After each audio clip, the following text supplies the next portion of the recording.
Hi friends, welcome back to Rani's kitchen. నేను మీ రాణి. Friends, ఈరోజు recipe చిన్న పునుకులు అండి. రోడ్ సైడ్ చిన్న పునుకుల కన్నా కూడా చాలా చాలా టేస్టీగా, చాలా హెల్తీగా ఇంట్లోనే హైజెనిక్గా చేసుకుని సర్వ్ చేసుకోవచ్చు. చిన్నపిల్లలకి, పెద్దవారికి చాలా చాలా నచ్చుతాయండి. 1 కప్పు సగ్గుబియ్యంతో 1 కప్పు మజ్జిగతో సగ్గుబియ్యం చల్ల పునుకులు అనేవి చేసి చూపించబోతున్నాను. రెసిపీని ఫస్ట్ నుంచి లాస్ట్ వరకు చూడండి. మధ్య మధ్యలో స్కిప్ చేసినట్లయితే ప్రాసెస్ అనేది కరెక్ట్గా అర్థం కాదండి. చిన్న పునుగులతో పాటు చట్నీ కూడా చేసి చూపించబోతున్నాను. ఈ రెసిపీ మీ అందరికీ చాలా బాగా నచ్చుతుంది. ఈ బ్రేక్ఫాస్ట్ టైంలో కూడా చేసుకోవచ్చు, ఈవినింగ్ టీ టైం స్నాక్గా సర్వ్ చేసుకోవచ్చు, లేదంటే నైట్ డిన్నర్ టైంలో కూడా టిఫిన్ రెసిపీ లాగా కూడా మనం చేసుకుని సర్వ్ చేసుకోవచ్చండి. పైకి క్రిస్పీగా, లోపల సాఫ్ట్గా, గుల్లగా చాలా టేస్టీగా వస్తాయండి. ఈ సమ్మర్లో సగ్గుబియ్యంతో చేసిన రెసిపీస్ అనేవి హెల్త్కి చాలా మంచిది కదా. నేను చూపించిన విధంగా ఒకసారి పిండిని కలిపి మీరు కూడా చిన్న పునుకులు అనేవి చేసి చూడండి. గుల్లగా చాలా కమ్మగా వస్తాయి. సగ్గుబియ్యం తీసుకున్నాను కదా, 1 కప్ సగ్గుబియ్యం తీసుకుని ఖాళీగా ఉన్న గిన్నెలో వేసుకుని దానిని నిండా వాటర్ పోసుకుని 2-3 సార్లు బాగా కడుక్కోవాలండి. ఎందుకంటే దాని మీద పిండిగా ఉంటుంది కదా, పౌడర్ లాగా ఉంటుంది కదా సగ్గుబియ్యానికి. ఆ పౌడర్ అంతా కూడా స్మెల్ వస్తూ ఉంటుంది. అదంతా కూడా 2-3 సార్లు వాటర్తో కడిగేసుకోవాలి. ఇప్పుడు కడుక్కున్న తర్వాత మనం ఏ కప్పుతో అయితే సగ్గుబియ్యం తీసుకున్నామో అదే కప్పుతో 2 కప్పుల మజ్జిగ చూపిస్తున్నానండి. చిక్కటి మజ్జిగ. ఇవి కొంచెం పులుపుగా ఉన్న మజ్జిగ అండి. మీరు కనుక నైట్ ఈ ప్రాసెస్ అంతా చేసుకునేవారైతే ఫ్రెష్ పెరుగుతో కానీ, ఫ్రెష్ మజ్జిగతో కానీ చేసుకోవచ్చు.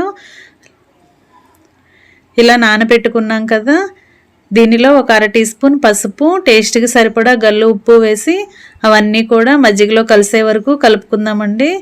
సగ్గుబియ్యం అనేవి చిన్నగా లేకుండా కొంచెం పెద్ద సైజుగా ఉన్న గింజలు అయితే పునుకులకి చక్కగా వస్తాయండి. చిన్న గింజలు తీసుకుంటే సగ్గుబియ్యం పునుకులు అనేవి మెత్తగా వచ్చేస్తాయి, గింజలు అనేవి మనకి కనిపించవు. అందుకే కొంచెం పెద్దగా ఉన్న సగ్గుబియ్యం తీసుకోండి. చూడండి, 4 గంటల తర్వాత బాగా నానియండి. 4-5 గంటలు ఇలా నానబెట్టుకుని ఉంచుకోవాలి. చూడండి, బాగా నాని మెత్తగా అయింది. క్వాంటిటీ కూడా పెరిగింది కదా, అందుకే మనం నానబెట్టుకునేటప్పుడు కొంచెం పెద్ద బౌల్లోనే వేసుకోవాలి. ఇప్పుడు ఏ కప్పుతో అయితే సగ్గుబియ్యం తీసుకున్నామో అదే కప్పుతో 1 కప్పు బియ్యం పిండి, 2-3 టేబుల్ స్పూన్లు మైదా కూడా వేసుకోవాలి. ఇలా సన్నగా కట్ చేసిన ఆనియన్స్ ముక్కలు కూడా 1 కప్పు వేసుకోవాలి.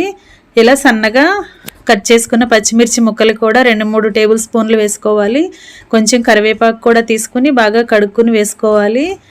అలాగే 1 అర టీ స్పూన్ జీలకర్ర కూడా తీసుకుని వేసేసుకోవాలి.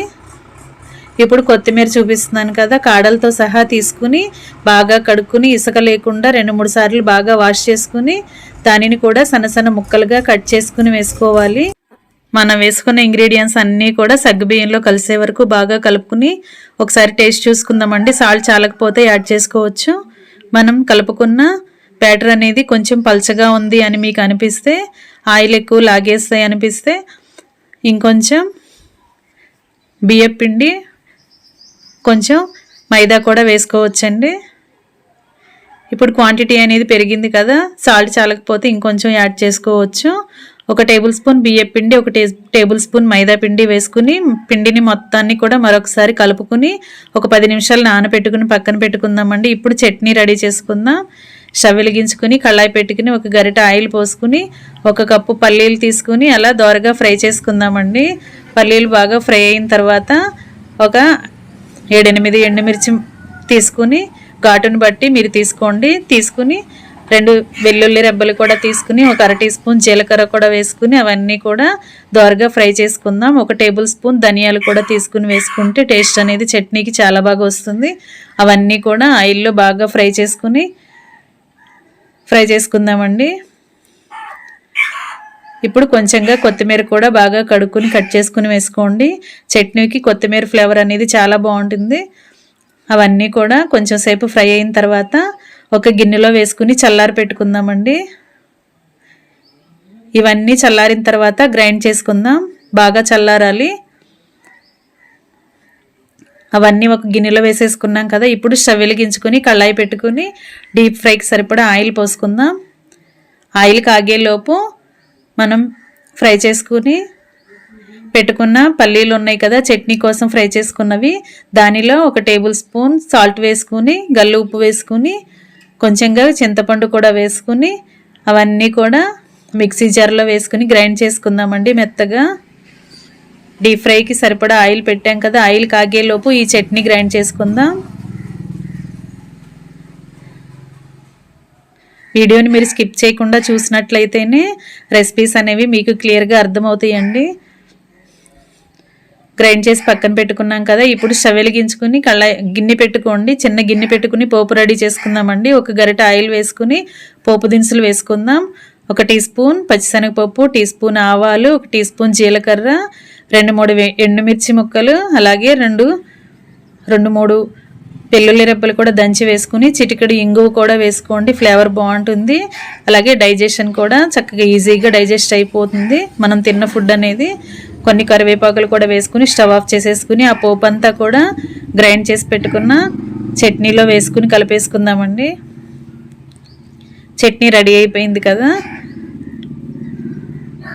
చట్నీ పక్కన పెట్టేసుకుందాం. మనం డీప్ ఫ్రైకి సరిపడా ఆయిల్ పెట్టుకుని కాగించుకుంటున్నాం కదా. మీరు కొత్తగా నేర్చుకునే పిల్లలైతే ఆయిల్ కాలుతుంది అని భయపడుతూ ఉంటారు కదా, అలా భయం లేకుండా ఇలా ఏదైనా గుంట గరిటె తీసుకుని కొంచెంగా పిండిని తీసుకుని ఆయిల్లో వేసుకోండి. ఇలా స్లోగా కొంచెంగా వేసుకుంటే చేతులు కాలవండి.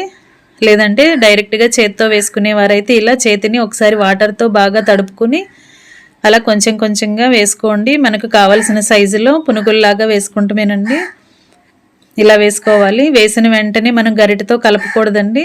కలిపితే సగ్గుబియ్యం అనేవి పునుకుల్లో నుంచి విడిపోయి ఆయిల్లో కలిసిపోతాయి. అలా కాకుండా కొంచెంసేపు ఫ్రై అయిన తర్వాత టర్న్ చేసుకోవాలి. అలా 2 వైపులా కూడా వేగిన తర్వాత అవన్నీ కూడా తీసుకుని ప్లేట్లో పెట్టేసుకుందామండి. మీరు కూడా ఈ రెసిపీని ట్రై చేసి మీ ఫ్యామిలీకి సర్వ్ చేయండి. Thanks for watching. నేను మీ రాణి ఎర్రం.